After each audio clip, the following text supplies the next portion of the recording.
Welcome to my channel! Learn with Teacher Ali!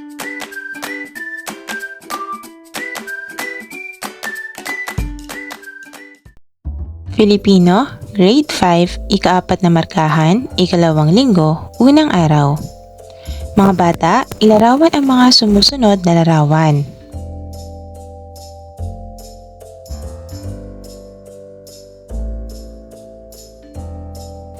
Ipahayag ang iyong damdamin sa malikhaing paraan na parang may eksena.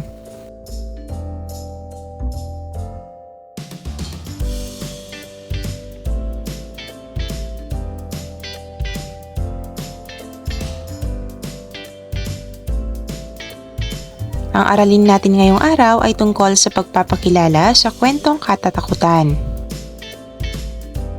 Ating basahin ang kwentong katatakutan na Gabi ng Lihim ni Maria Fed G. Hicana.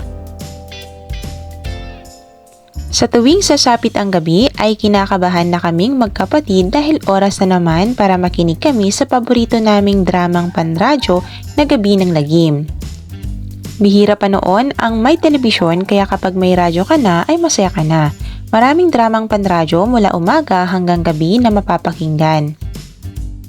Para rin itong telebisyon, iyon nga lang hindi mo na nakikita ang mga nagsisipagganap sa radyo. Ngunit nakakapagpayaman naman ito ng iyong imahinasyon. Sa tuwing nakikinig kami ng dramang Gabi ng Lihim ay kabang-kaba kaming magkapatid, ngunit sabik na sabik naman kaming makinig. Inaantabayanan namin ito gabi-gabi. Isara ninyo ang pinto at susundiin ko na ang mama ninyo, ang sabi ng aming ama. Isang gabi nang mag-overtime ang aming ina. Opo, ang sagot namin. Pagkaalis ng aming ama ay sinarado kaagad ng aking ate ang pinto at inilak. Nagsimula na kaming makinig ng drama sa radyo, ang Gabi ng Lihim. Ang dramang pinakikinggan namin ng gabing iyon ay tungkol sa paring pugot ang ulo na naglalakad tuwing gabi at kumakatok sa mga bahay-bahay. At kapag pinagbuksan siya, ay pinapatay niya ang sinumang nagbukas ng pinto. Noong panahong iyon ay iyon din ang balitang kumakalat sa aming lugar. Ang paring naglalakad na pugot ang ulo kaya labis ang takot namin habang pinapakinggan ang drama. Nagtalukbong kami ng kumot at nginig na nginig sa takot habang nakikinig sa drama. Maya-maya pa ay may narinig kaming kaluskos. Lalo kaming natakot. Halos manigas ang buo naming katawan sa nginig. Patuloy pa rin ang aming pagkikinig sa drama. Halos malaglag kami sa kama sa sobrang takot namin. Tok tok tok ang narinig namin sa pinto. Kinalabit ko ang aking ate at binulong ko na may kumakatok sa pinto. Kinalabit niya rin ako at binulong sa akin na buksan ko ang pinto. Ayoko nga, ikaw na ang magbukas kasi ikaw ang unang nakarinig. Paanas ang tinig ko sa aking ate. Hala, buksan mo na, sabi. Habang patuloy ang pagkatok at palakas ng palakas. Lalo akong natakot nang marinig uli sa drama ang paring pugot na ulo habang may kumakatok sa aming pinto. Tek! Pot! Buksan niyo ang pinto. Kanina pa kami kumakatok. Ang sigaw ng aming ama. Napabalikwas kami at dali-daling binuksan ang pinto dahil ayaw naming mapalo. Bakit ba ang tagal ninyong buksan ang pinto? Anong ginagawa nyo? At pawis na pawis kayo, ang tanong ng aming papa. Narinig ng aming ina ang dramang pinakikinggan namin, ang Gabi ng Lihim. Kaya naman pala ang tagal ninyong buksan ang pinto dahil nakakatakot ang pinakikinggan ninyo ang wika ng aming ina. Hindi kami nakakibo at nagtinginan kaming magkapatid. Nang matulog na kami, ay tinanong ko ang aking ina kung totoo ba ang tungkol sa paring may pugot na ulo na gumagala daw sa lugar namin. Hindi na ako nasagot ni mama dahil nakita kong nakatulog na ito, marahil sa pagod niya sa trabaho at nag-overtime pa siya. Simula noon ay nakalimutan na naming magkapatid ang makinig ng Gabi ng Lihim dahil mayroon na kaming telebisyon. Ngayon mga bata, sagutin ang mga sumusunod na tanong.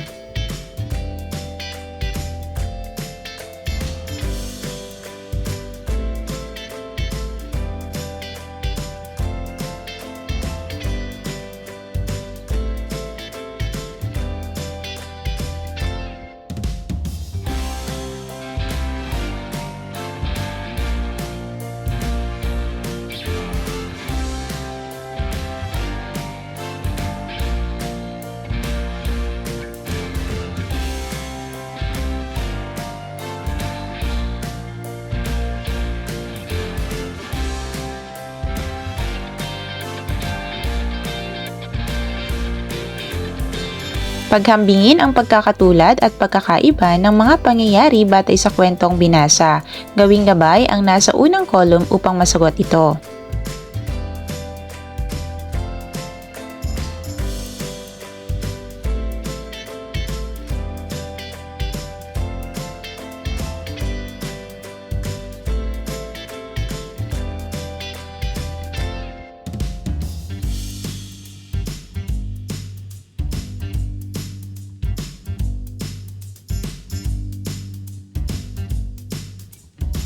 Ikalawang araw. Isulat ang letra ng tamang sagot batay sa kwentong ating binasa na may pamagat na Gabi ng Lagim.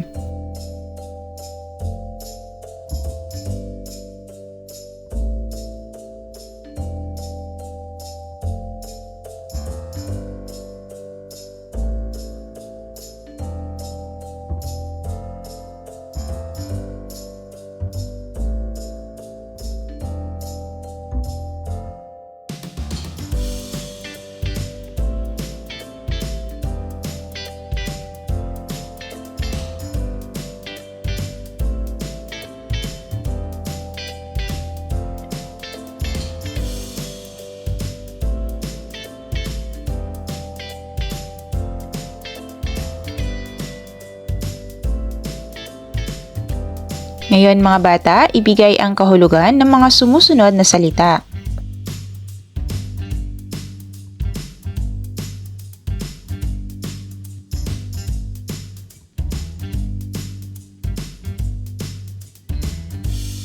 Ang ating aralin ay tungkol sa pagpapakilala sa kwentong katatakutan.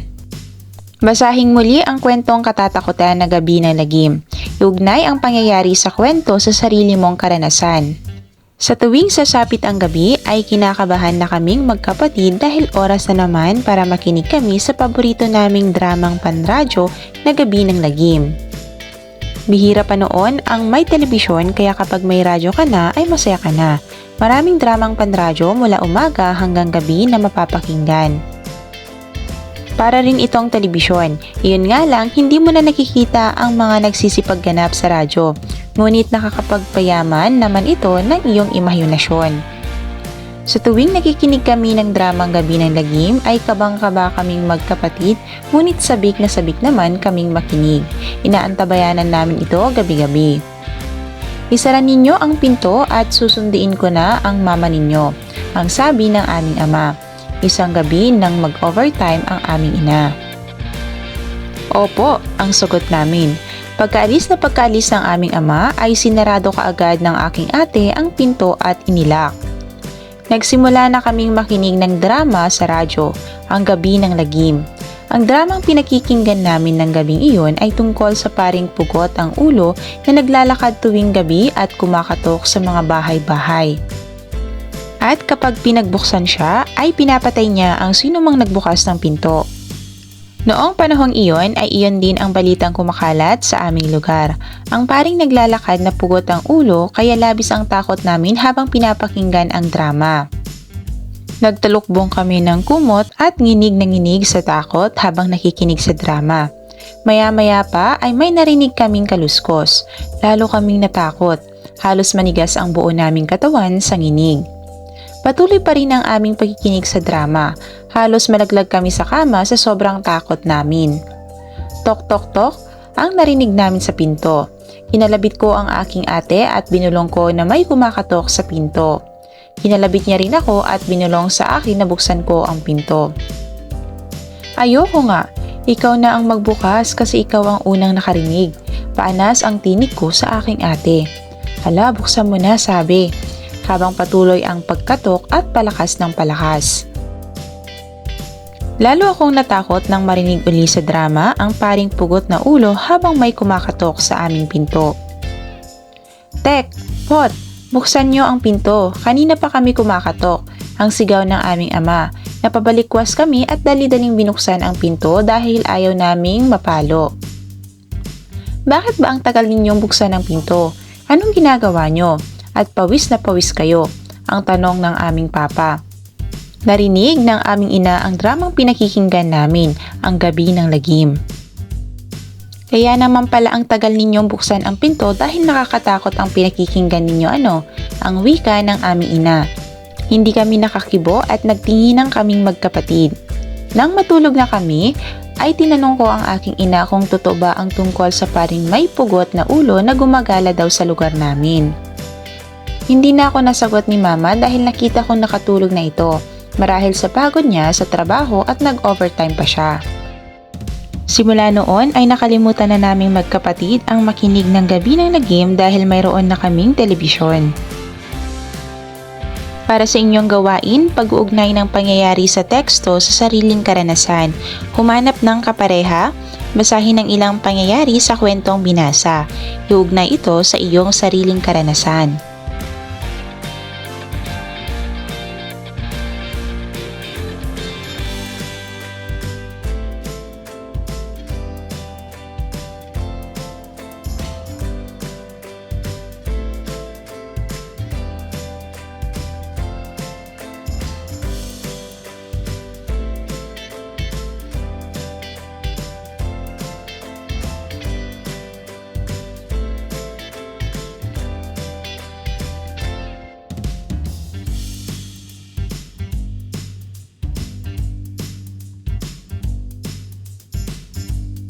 Ibigay ang iyong sariling karanasan batay sa mga pangyayari sa kwento.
Ikatlong araw. Basahin ang ilang bahagi ng sitwasyon mula sa kwentong binasa. Isulat ang iyong pahayag ukol dito kung ikaw ay sumasang-ayon o hindi. Isulat ang sagot sapat lang.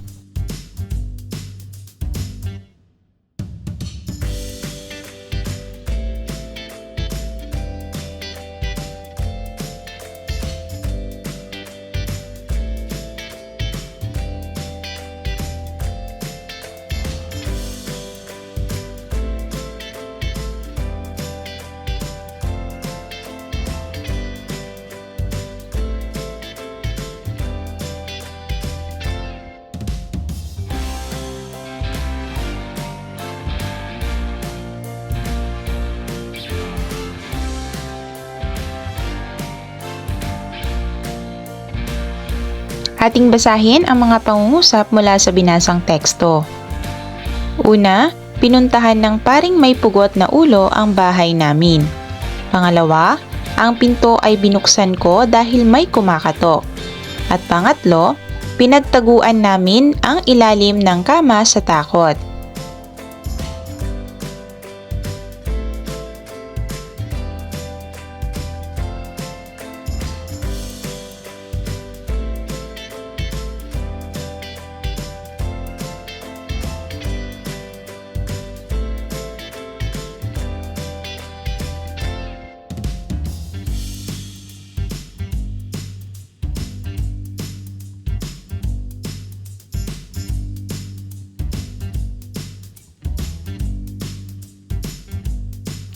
Focus ng pandiwa, ganapan o locative.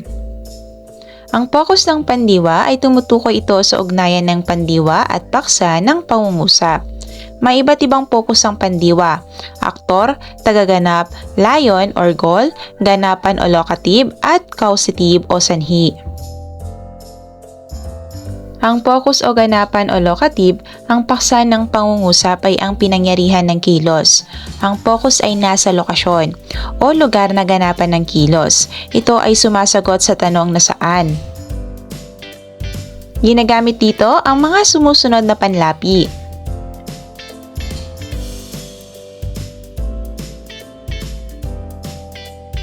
Ngayon mga bata, guhitan ang focus o ganapan sa bawat pangungusap at bilugan ang paksa.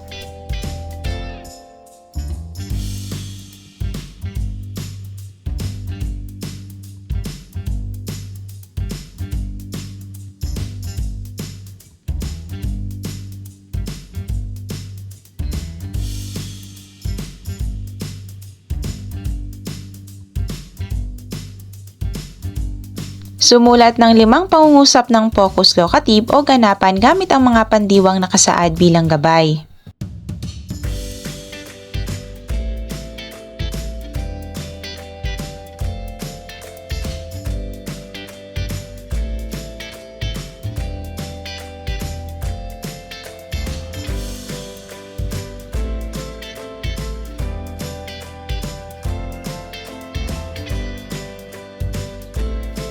Ika-4 na araw.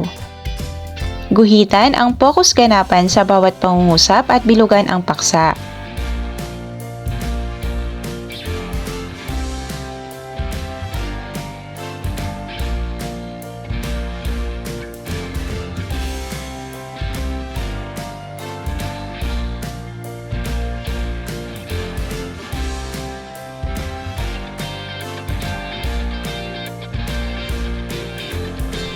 Basahing mabuti ang bawat tanong. Bilugan ang titik ng tamang sagot.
Pagbuo ng pahayag sa tekstong multimedia.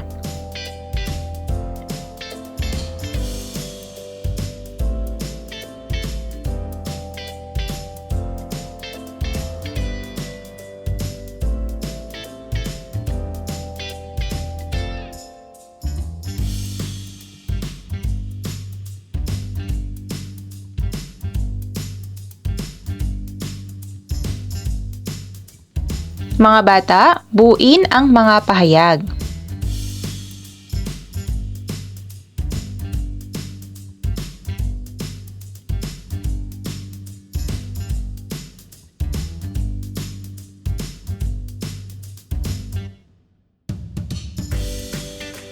Bumuo ng pahayag sa bawat graphics na nakasaad. Magsulat ng 2 hanggang 3 pangungusap.